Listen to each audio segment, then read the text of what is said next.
¿Qué tal? ¿Cómo estáis, pensadores? Hoy nos vemos en un entorno diferente al tradicional de Así lo pensamos, en el podcast, en el audio. Hoy, además, para el canal de YouTube vamos a hacer algo diferente, que es el inicio de una nueva línea de vídeos, una nueva línea de visualización, una nueva lista. Y es que vamos a iniciar una serie de seminarios web, por llamarlo de alguna manera, a dos bandas de temas que, siguiendo la línea, si lo pensamos, consideramos que son de interés. A nosotros nos encanta hablar de ellos. Intentaremos que los seminarios web no sean muy largos porque sabéis que nos gusta darle cancha a lo que tenemos en mente. Y como siempre, claro, a dos bandas no podía faltar, si no faltaríamos los dos, la presencia de David. David, buenos días, ¿cómo va? Buenos días, Guillermo. ¿Qué tal todo? Aquí con ganas de empezar este seminario web, después de tantos años como formadores, que nos hubiera dicho que estaríamos delante de una cámara, hablando de los temas que nos apasionan. Así es. Entonces, bueno, el seminario de hoy lo hemos llamado ¿Cómo manejar Agile con Trello y sin plugins? La verdad es que como título es llamativo. Evidentemente habrá profesionales que entenderán los conceptos, y si no, quedaos hasta el final, porque veréis que, como siempre en tecnología, en el entorno digital, y pensamos que este es uno de los accesos a comprender mucho mejor todo el tema de transformación digital y de que lo tecnológico sigue siendo humano, es el hecho de que, aunque hablemos de Agile, aunque hablemos de Trello, no dejan de ser acciones que hemos hecho las personas en algún momento de nuestra vida en el entorno físico y que han evolucionado para perfeccionarse en el entorno online. Con lo cual, veréis que son dos acciones que, desde el mismo momento en que termines de ver el webinar, sin ningún tipo de problema podéis empezar a manejar. Por no enrollarnos más, David, si te parece, vamos a pasar directamente al seminario. Vamos a darle, sí.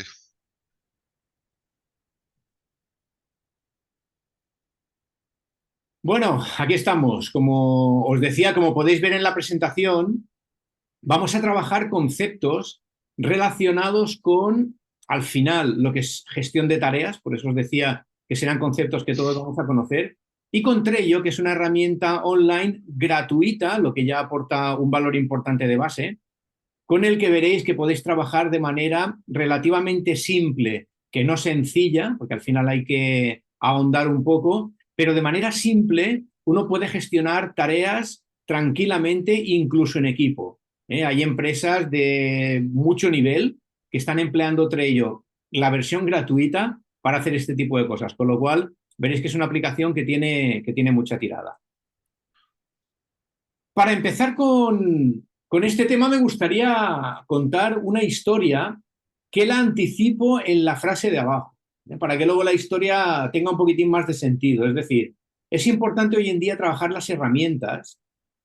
Eh, Como consultor, muchos años en empresa, viendo profesionales a los que les cuesta hacer un poquitín el cambio. Recuerdo siempre, y lo pongo como ejemplo, uno de los cambios más potentes que hubo, que fue el pasar de la contabilidad manual a la contabilidad con un programa en ordenador. Eso un poco el trauma, ¿no? El quebranto que generó en muchísimos profesionales del mundo de la contabilidad. Y al final este cambio, que parece que tendría que haberse hecho natural, que se tendría que haber internalizado, curiosamente nos sigue costando muchísimo. Es decir, cada vez que tenemos que salir, esa frase ya tan manida, de la zona de confort, nos cuesta. Entonces, hoy en día ya no hay más salida. Estamos en la disyuntiva de seguir evolucionando como profesionales y empresa, o quedarnos estancados y realmente poder sufrir las consecuencias. Entonces, lo que comentamos, hay que usar buenas herramientas, pero además debemos saber manejarlas. Es decir, el hecho no es tenerlas, sino poder aprovecharlas precisamente para ser productivos. Fijaos que metemos en esta frase tres o cuatro conceptos importantes. y no perder el foco de la tarea, que el foco es un tema que comentaremos un poquito más adelante. Entonces, ¿de qué va la historia del leñador? Es muy simple, seguro que muchos de vosotros la habréis escuchado. Un leñador experto de los buenos acude a un aserradero en una montaña, aserradero muy importante. Entonces, en la entrevista, obviamente, el responsable del aserradero entiende, después de hablar con él, las capacidades y las competencias de ese leñador, con lo cual, sin ningún tipo de duda, le contrata. Entonces, el leñador el primer día sale al bosque, cuando vuelve con 18 árboles. Entonces, en ese momento es un poco, por decirlo de manera coloquial, un poco la comidilla de los compañeros, porque nadie había conseguido traer 18 árboles nunca. Entonces, se convierte un poco, por decirlo de alguna manera, en el récord, ¿no? Al día siguiente, el leñador, orgulloso, satisfecho, se despierta con las fuerzas a tope. Sin embargo, cuando vuelve al final del día, vuelve con 15 árboles. Entonces eso evidentemente le genera una preocupación, él piensa, estaré más cansado, no habré elegido el tipo de árbol necesario para poder llegar al récord, porque claro, ¿cuál es su objetivo? Pues superar los 18 árboles de ayer. Se va a dormir intentando descansar, al día siguiente se levanta no con tantas fuerzas como se había levantado el día anterior, y cuando vuelve por la tarde, vuelve con 13. Entonces ya muy preocupado y antes de acostarse, para evitar una noche sin dormir, se va a hablar con el gerente, con la persona que le había contratado, y pone sobre la mesa el hecho de que en 2 días ha ido bajando su productividad y que él es un leñador que siempre había mantenido unos niveles óptimos. Entonces el gerente le pregunta por preguntar, ¿no? Lo típico de cuando no te funciona el ordenador, lo primero que te preguntan es si lo has enchufado a la corriente. eh, Le pregunta que cuándo fue la última vez que afiló el hacha. Entonces el leñador, sorprendido, le dice que no, que él no tiene tiempo de afilar el hacha, que él lo que tiene que hacer es cortar árboles. Entonces aquí está un poco el hándicap que comentábamos, ¿no? Que el hecho de afilar el hacha para cada uno de nosotros es diferente. Sin embargo, el leñador, ¿qué había hecho? Pues había perdido el foco, que el foco, evidentemente en este caso, la productividad está centrada en el número de árboles que traes.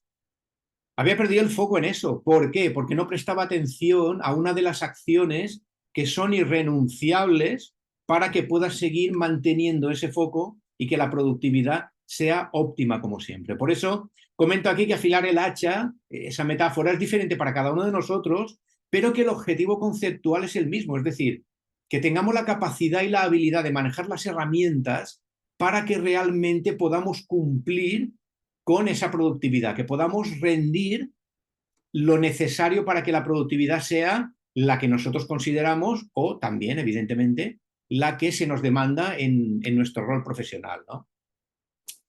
Vamos a pasar rápidamente a la magia de las tareas. La tarea como unidad orgánica, por decirlo de alguna manera, en las organizaciones a la hora de poder medir la productividad, ¿no? Es decir, nos va a venir derivada de lo que es la gestión de las tareas. ¿Y por qué digo que son mágicas? Pues porque en ellas participan tres cosas que, como veréis, no pueden ser más coloquiales, es decir, personas, cosas y tiempo. Ojo con el tiempo, ya que el ser humano está muy acostumbrado a usar el tiempo como la excusa para todo. No me ha dado tiempo, si hubiera tenido más tiempo, a ver si consigo tener tiempo para... Y ese es un error de base, ya que el tiempo no se puede gestionar, ¿no? De ahí que los cursos a cientos que hay en redes de gestión del tiempo es un concepto clásico, es un concepto que no va a cambiar. Sin embargo, debería ser gestión de tareas en el tiempo, porque realmente lo que vamos a hacer es gestionar las tareas. Lo que vamos a hacer es intentar controlar al máximo y ser lo más eficientes posibles sobre las tareas que tenemos en un tiempo determinado. Pero ese tiempo tiene una velocidad constante de 60 minutos por hora. Eso no lo va a tocar nadie, ¿no? A no ser que nos acerquemos a la velocidad de la luz, que no es el caso. Entonces, fijaos que de base la complicación de las tareas no va más allá de personas, cosas y tiempo. A partir de aquí, voy a detallaros, que seguro que también muchos de vosotros lo conocéis, pero sin embargo es una herramienta muy práctica de la que todo el mundo se llena la boca, pero luego, curiosamente, casi nadie la emplea precisamente porque argumentan que no tienen tiempo para emplearla y que hay que ir por tarea. Estaremos hablando de las tareas SMART, ¿sí? Y aquí viene la letra S, es decir, las tareas SMART es un pequeño checklist muy rápido que se puede hacer en un equipo de trabajo o uno mismo lo puede hacer internamente sobre la viabilidad de una tarea. Es decir, necesitamos que haya un visto en cada uno de los 5 puntos del acrónimo SMART. Y el primero de ellos es que la tarea tiene que ser específica. ¿Sí? Es decir, yo quiero correr el año que viene la maratón de Nueva York y no la tengo localizada en fecha, vamos a poner en 2023. ¿Es una tarea específica? Sí, correcto. Es la maratón de Nueva York, con lo cual pongo un visto. ¿Es medible? Por supuesto, es medible, porque yo sé cuándo, en este momento no, pero sé cuándo va a ser la maratón de Nueva York y sé lo que va a durar la maratón de Nueva York y también voy a poder medir qué es lo que hago en el tiempo hasta poder llegar a esa maratón. Con lo cual, voy a poner otro visto en mi lista. Tiene que ser alcanzable. Es decir, en el momento que se haga la maratón, yo voy a poder ir a la maratón, por supuesto, no voy a tener ningún problema. Simplemente me voy a dar de alta de la manera que me soliciten y a no ser que yo tenga un impedimento que salga de los condicionantes que los desconozco, que puedan poner en la maratón de Nueva York, yo voy a poder alcanzar ese objetivo. Es decir, voy a poder ir a la maratón. ¿Es relevante? Para mí sí. Es decir, normalmente cuando, sobre todo a nivel personal, a nivel profesional muchas veces no vienen dados, pero a nivel personal, para mí es relevante ir a la maratón de Nueva York por la circunstancia que sea, por la decisión que yo haya tomado. Y tiene que ser una tarea que esté condicionada a un tiempo. Es decir, me voy a inventar la fecha. Imaginemos que la maratón de Nueva York es el 1 de junio del año que viene. Para mí, ¿es asumible en tiempo? No. Es decir, tengo 4 vistos, en la última voy a poner una cruz, lo que significa que de base tendría que abandonar esta tarea. Yo, tanto por edad, pero sobre todo por forma física relacionada con la maratón, para mí es imposible que para el 1 de junio del año que viene yo pueda acceder a la maratón. Otra cosa es que mi tarea fuera, quiero correr la maratón de Nueva York en 2036, con independencia de los años que yo tenga. Sabéis que hay gente muy mayor que la corre. Ahí quizás el último punto cambiaría y podría ser un visto. Sin embargo, si estoy hablando del año que viene, esta tarea es inviable porque no me ha cumplido el checklist de las tareas SMART.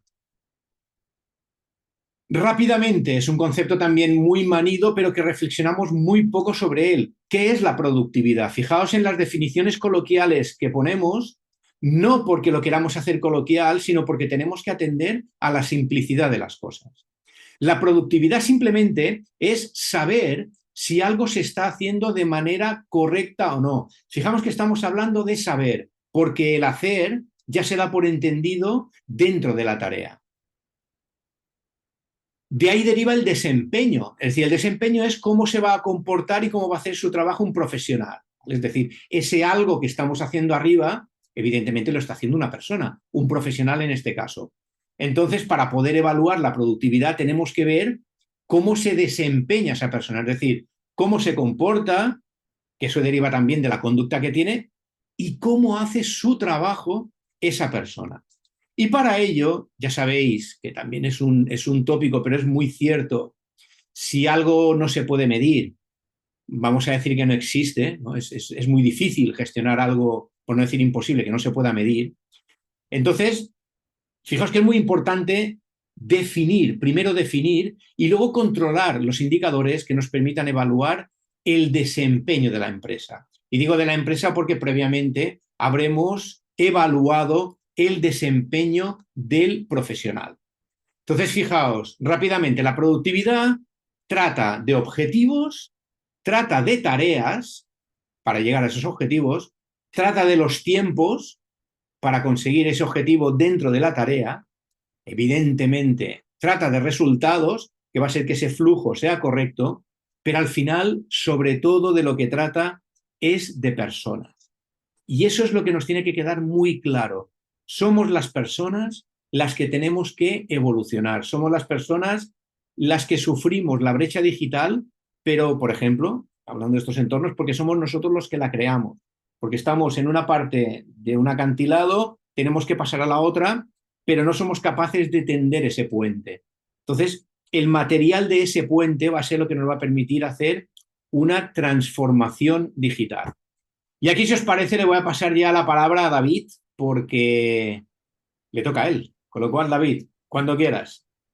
Pues sí, bueno, buenos días a todos y os voy a pasar a explicar un poco lo que es un gestor de tareas online, que simplemente para que os hagáis una idea rápidamente lo que es la antigua agenda que teníamos en papel, pues cómo la vamos a manejar dentro de nuestro ordenador con todas las ventajas que eso nos da, como es, por ejemplo, tener una lista de tareas pendientes. Eso ya lo teníamos en las agendas en papel, ¿no? Nuestra lista de tareas pendientes.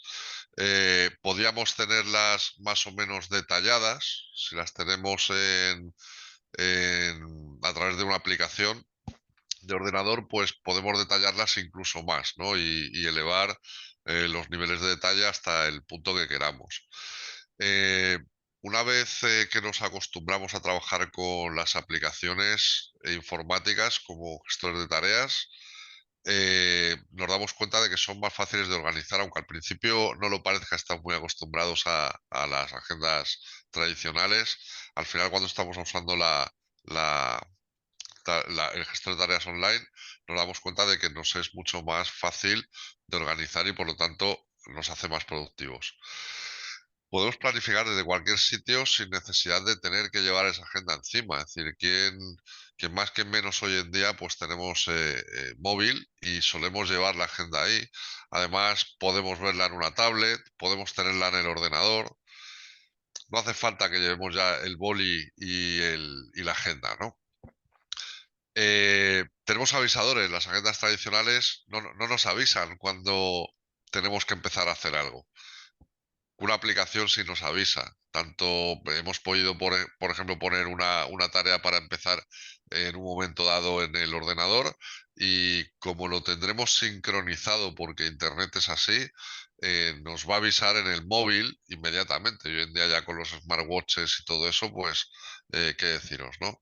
Entonces, nos avisan no solamente las fechas de entrega como he puesto aquí, sino de cuándo tenemos que empezar esa tarea, etcétera. Podemos ponerle varios avisos incluso. Podemos personalizar cada tarea, no todas las tareas en sí, sino que podemos personalizar cada una de ellas si nos interesa.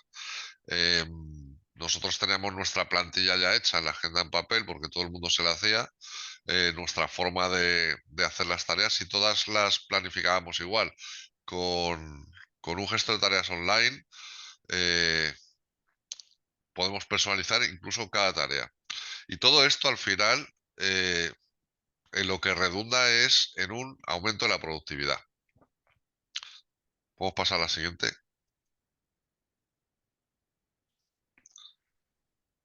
Tenemos varias aplicaciones, hay muchas aplicaciones. Yo os he puesto aquí algunas, quizá pues, de las más conocidas.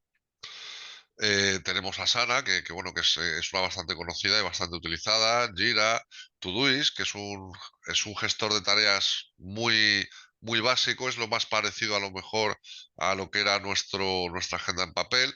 Remember the Milk, que es muy del estilo de Todoist. Tenemos varios calendarios, o sea, yo utilizo un calendario en el Mac, utilizo un calendario en el PC, utilizo el calendario de Google. Tengo varios calendarios y en todos veo siempre lo mismo, el calendario del móvil.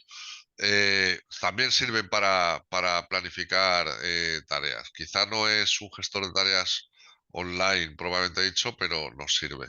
Y luego Trello, que es del que vamos a hablar ahora. ¿Por qué hemos escogido Trello? Pues no porque sea mejor que cualquier otro, no hay ninguno que sea mejor que otro, son diferentes. Hemos cogido Trello porque en mi caso, por ejemplo, Trello y Jira son los que manejo todos los días y son los que más conozco. Ahora sí, Guillermo. Sí, perdona que se me ha escapado, ha sido simplemente mover el ratón y la presentación a veces parece que tiene vida propia. Sí, Para seguir avanzando, el tema de tareas depende, como hemos dicho, mucho de las personas y las personas lamentablemente acumulamos destructores de productividad, ¿sí? Hay listas, basta que pongáis en Google, destructores del tiempo, destructores de productividad, ¿qué hace que sea menos productivo? Los 10 puntos encontraréis de todo. Sin embargo, creo que una de las cosas que tendríamos que, yo diría que estudiar y todo y perfeccionar los seres humanos es aprender a trabajar el ego. Y de ahí parte el destructor más grande para mí, que es uno mismo. Es decir, si os fijáis, ¿quién no ha tenido un compañero o quién no ha hecho bajo una reclamación de responsabilidad decir, oye, yo es que no he podido entregar mi tarea porque él me tenía que entregar algo antes? Es decir, somos auténticos expertos en eludir responsabilidades. Y eso forma parte de la idiosincrasia del ser humano y viene sobre todo del ego. Con esto quiero decir que si el ego se trabaja, que se puede trabajar y mucho, hay empresas, y os podríamos poner ejemplos muy cercanos, David mismo os podría hablar, hay empresas donde el ego está reducido a su mínima expresión y la productividad no se puede comparar con la de ninguna otra empresa. Digo esto porque en muchas ocasiones uno comenta algo y parece que está hablando de vida extraterrestre y no es así. A nuestro lado tenemos empresas privadas que trabajan de 8 a 3 y son más productivas que las otras empresas que trabajan de 8 a 8. Y esa productividad, si el otro día hablaba con un compañero de Galicia y me comentaba que la reestructuración del horario de su empresa se lo ofreció a sus empleados y que ahora tiene un tesoro de empresa. Fijaos la concepción de lo que estamos hablando, ¿no? Es decir, no es el propietario de la empresa el que dice yo os voy a decir cómo ser productivos. No, no.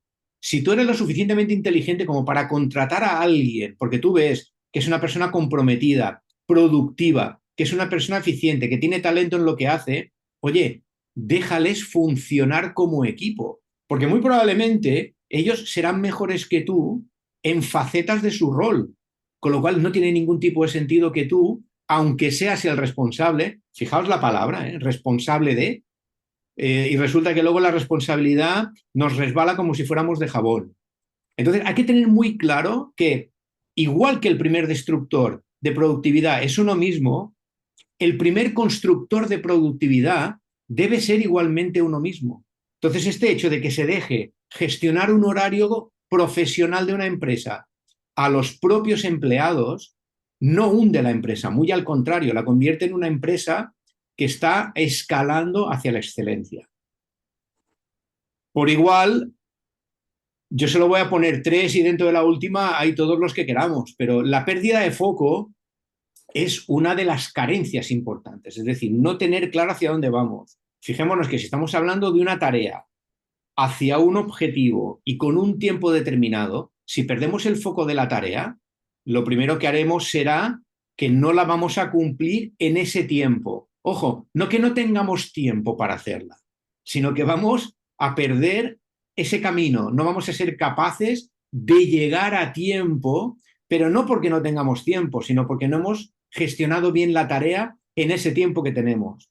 Citaré como siempre, que seguro que lo conocéis, ¿no? Un poco la ley de Parkinson, ¿no? La que dice que una tarea dura tanto como el tiempo que se tiene para hacerla. Sí, el ejemplo típico de, oye, hoy es jueves, tengo que entregar un informe el lunes por la mañana. Pues yo trabajaré, a lo mejor esta tarde no, pero trabajaré mañana, el sábado y el domingo para tener el informe. Si mañana por la tarde que yo ya habré empezado me llaman y me dicen, oye, no es el lunes que viene, es el siguiente, pues yo este informe muy probablemente no lo acabe este lunes que viene, sino que lo voy a estirar todo lo que pueda para que esté el próximo lunes.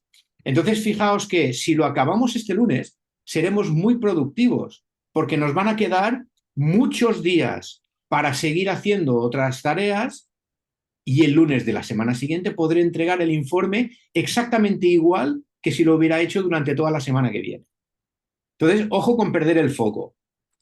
Identificar las prioridades está muy relacionado con la destrucción de las tareas, ¿no? Es decir, nosotros podemos ser muy serios, muy trabajadores, muy constantes, tener mucha determinación, pero si no sabemos lo que va primero y lo que va segundo, probablemente no vamos a funcionar bien. Y eso no quiere decir que las tareas vayan a ser secuenciales, ¿eh? Pero sí que hay que determinar lo que... Sí, por eso quizás no es correcto decir lo que va primero y lo que va segundo, sino lo que tiene más prioridad y menos prioridad, porque eso nos puede hacer ver que está en un mismo plano.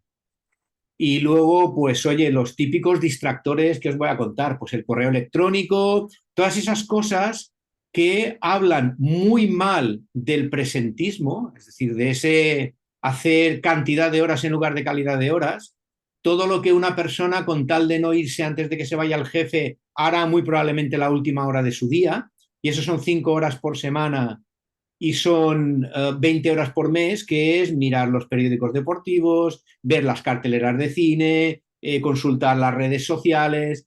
Todo eso son distractores que afectan poderosamente a nuestra productividad.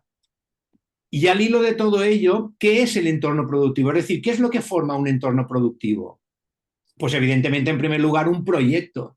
Un proyecto que puede ser un proyecto de equipo, puede ser el propósito de una empresa y alargarlo en los años, pero siempre tiene que haber un proyecto. Es decir, ese entorno tiene que estar acompañando al proyecto en el que nosotros estamos inmersos. Luego, evidentemente, tiene que haber un equipo o equipos, un equipo de profesionales, heterogéneo o no. Es decir, una cosa es un equipo, por ejemplo, en una empresa de tecnología que está centrada en la producción de una aplicación, por ejemplo, que puede ser muy heterogéneo, y la otra es un equipo comercial en el que los 5 integrantes del equipo son todos comerciales.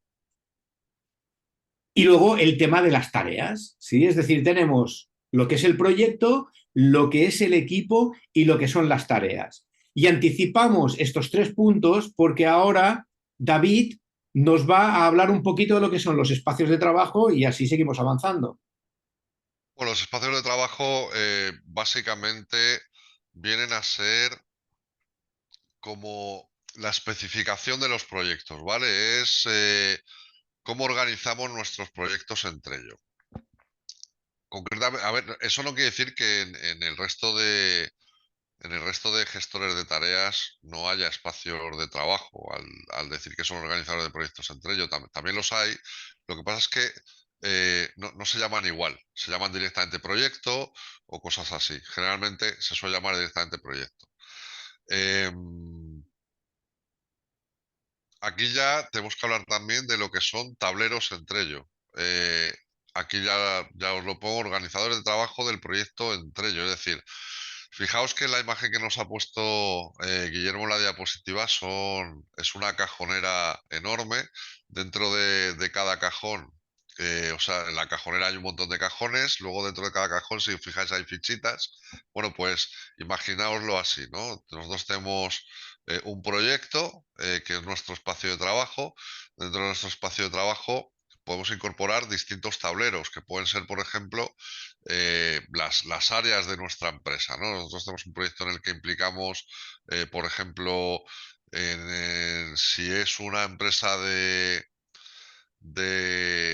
fabricación de zapatos, pues tenemos un tablero para los diseñadores, otro tablero para los que se encargan de cortar las pieles, otro tablero para los de mantenimiento en general, otro tablero para los que luego ya cosen las pieles, etcétera, ¿no?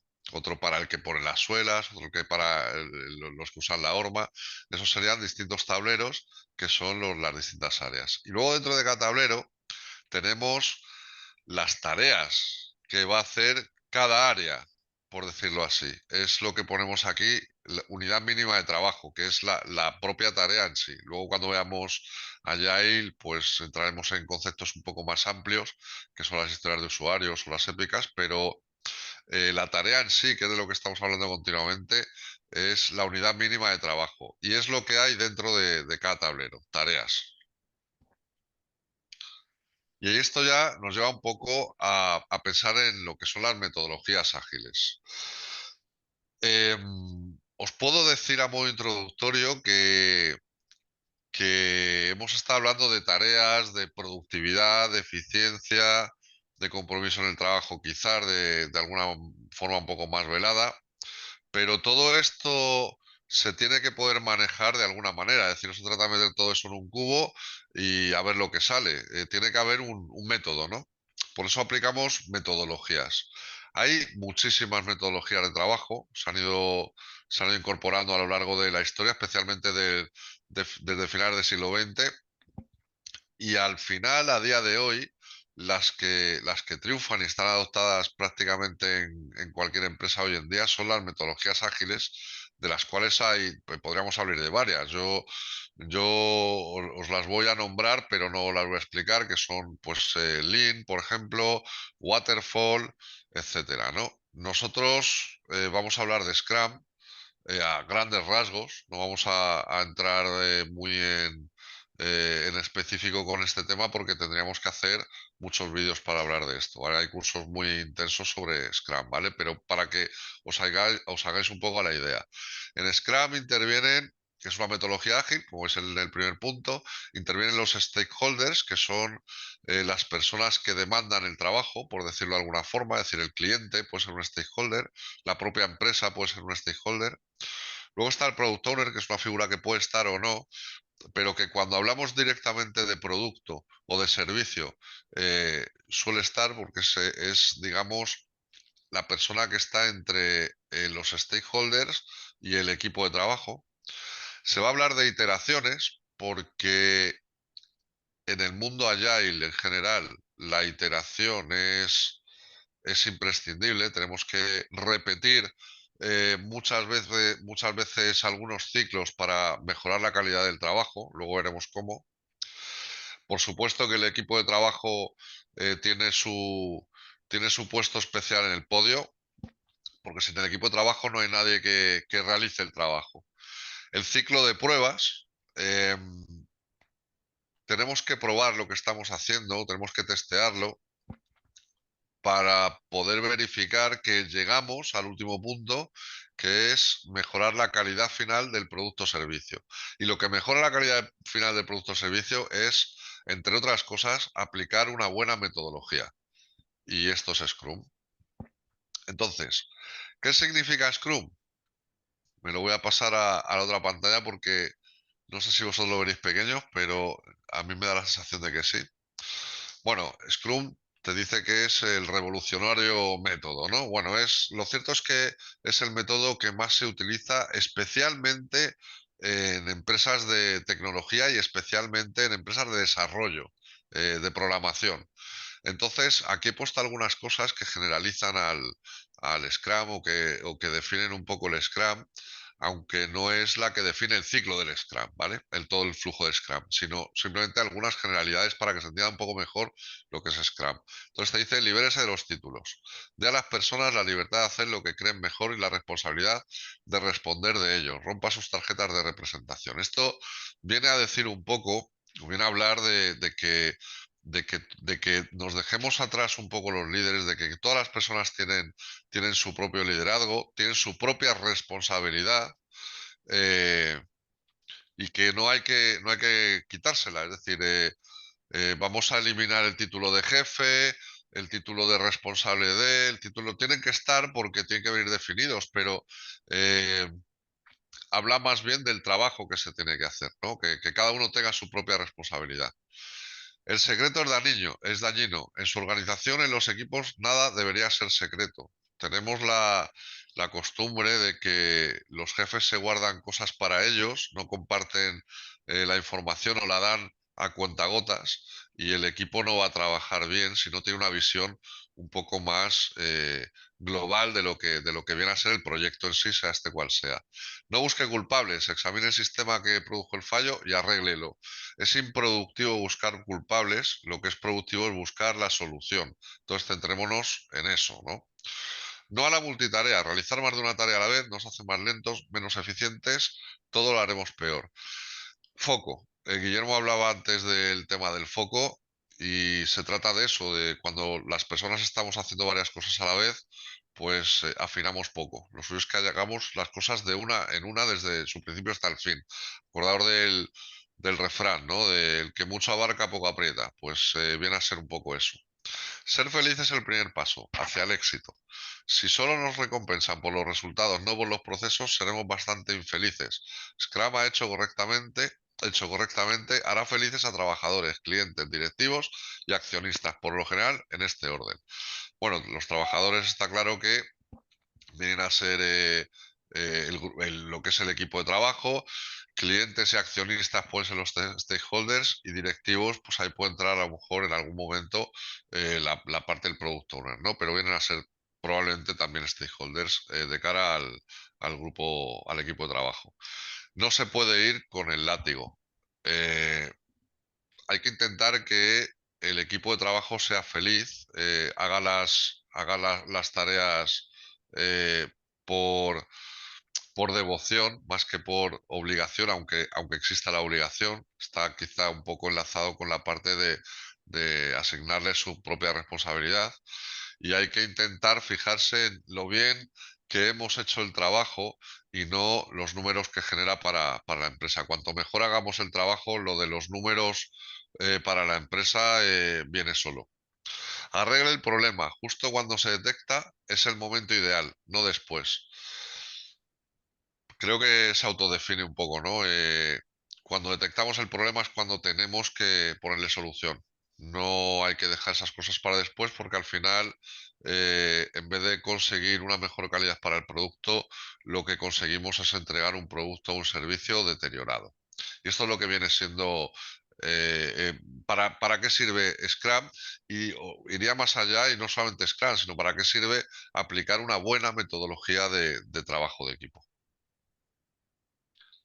Bueno, yo creo que con este dibujito que has colgado, David, creo que si cada uno de nosotros, y ya que hemos hablado antes de las tareas SMART, de hacer un checklist, cogemos cada uno de los puntos de esa imagen, los escribimos en un papel y analizamos qué es lo que estamos haciendo nosotros como responsables de un equipo, responsables de una empresa, en relación a lo que hay en esa imagen, yo creo que cada uno de nosotros se sorprendería de ver la cantidad de cambios que muchas empresas, y no solo pequeñas y medianas empresas o microempresas, que son el 90 y pico por ciento, necesitan hacer. Hay algunas empresas un poquito más grandes que también lo necesitan. Si bien es verdad, como comentábamos el otro día, que ya hay empresas de las llamadas grandes de verdad, empresas que puedan superar los 1.000 trabajadores, los 1.500, que en estas empresas muy probablemente consecuencia de que están ya muy abocadas a los departamentos, de que ya están muy divididas y tienen una cultura de empresa muy centrada en las unidades que forman un todo, ahí sí que es muy probable que muchas de estas empresas puedan llevar ya incluso años tratando metodologías agile. Y al final lo importante es que una empresa de 25 empleados se dé cuenta de que estas tecnologías, porque al final usaremos herramientas, de que este tipo de marcos de trabajo lo que pueden hacer es potenciarte mucho como empresa por una razón muy simple. Si tú tienes 25 trabajadores, eres mucho más ágil y flexible que una empresa de 1.500. Entonces, eso tiene que hacer que te pueda funcionar este tipo de marcos de trabajo de una manera mucho más eficiente y en mucho menor tiempo del que necesita una empresa tan grande. Y estas son las cosas que van a hacer que dentro de un mercado, una empresa pequeñita se pueda ir acercando poco a poco a una empresa grande. Evidentemente, no a nivel de captación de clientes, de resultados, pero sí dentro de la proporcionalidad de cada una, pues una empresa de 25 puede ser más productiva y más eficiente que una empresa de 1.500. ¿Por qué hablo ya para ir dando paso a Trello de la esencia de la productividad? Pues porque al final del todo, cuando estamos recorriendo este camino y nos estamos dirigiendo al final de la tarea y a la consecución del objetivo, es muy importante que toquemos estas tres acciones. Es decir, es muy importante que vayamos, y eso, bueno, lo acaba de comentar ahora David en el tema de las iteraciones, ¿no?